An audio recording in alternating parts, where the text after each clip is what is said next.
ઓફિસમાં હલચલ મચી ગઈ છે, કારણ કે આવ્યા છે મોટા સાહેબ. અને આ સાહેબ ખાસ છે, કારણ કે તે જોવાના છે હિસાબ કિતાબ. આ છે એ મોટા સાહેબ. હા, આ વાનર અહીંના હિસાબ કિતાબ જુએ છે. અને તેમની નિયમિતતા અજોડ છે, કારણ કે દર મહિને આ વાનર અચૂક આવી જાય છે અને કરે છે હિસાબ. મોટા ભાગે વાનર કૂદકા મારતા હોય છે, પણ જુઓ આ ઓડિટર કપિરાજને, કે જે આરામથી બાજ નજરે ચેક કરી રહ્યા છે હિસાબ. તો બીજી તરફ કર્મચારીઓ પણ સાહેબની આગતા સ્વાગતામાં કોઈ કસર છોડવા નથી માંગતા, અને એટલે જ તેમને પીરસી રહ્યા છે ખોરાક. ગમે તેમ તોય સાહેબ છે, અને બોસ ઇઝ ઓલવેઝ રાઈટ. એ વાતને આ કર્મચારીઓ સારી રીતે જાણે છે, એટલે જ તો તેઓ ખુશ કરી રહ્યા છે આ કપિરાજને.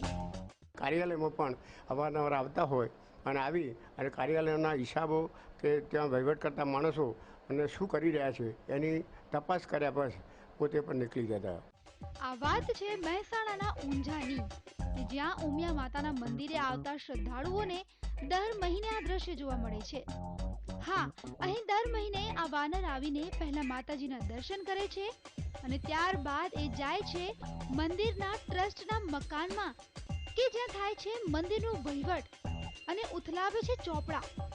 ત્યારબાદ તે મંદિરના લોકો પાસેથી પ્રસાદ માંગે છે, અને પ્રસાદ આરોગીને જાણે ઇન્સ્પેક્શન પૂરું થઈ ગયું હોય એમ પાછા જતા રહે છે.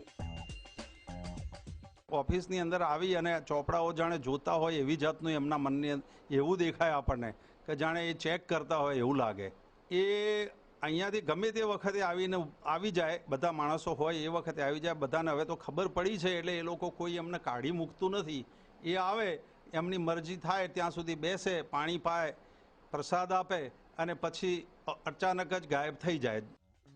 આ કપિરાજ છેલ્લા 1 વર્ષથી નિયમિતપણે દર માસે ઓફિસની મુલાકાત લે છે. તો આ સાહેબ ફક્ત મંદિરના વહીવટનું ઓડિટ નથી કરતા, પણ માર્કેટ યાર્ડના ચોપડા પણ તપાસી લે છે. આ કપિરાજ મંદિરમાં આવીને એટલી શાંતિથી બેસે છે કે માન્યામાં પણ ન આવે. તો લોકો પણ આ ઘટનાને જોઈ રહે છે. કપિરાજ મંદિરમાં કેમ આવે છે અને કેમ ચોપડા તપાસે છે એ તો કોઈ નથી જાણતું, પણ કપિરાજ રૂપે ઉપરનો ઓડિટર આવતો હોય એમ લોકો માની રહ્યા છે. કમલેશ રાવલ સાથે બ્યુરો રિપોર્ટ, TV9 મહેસાણા.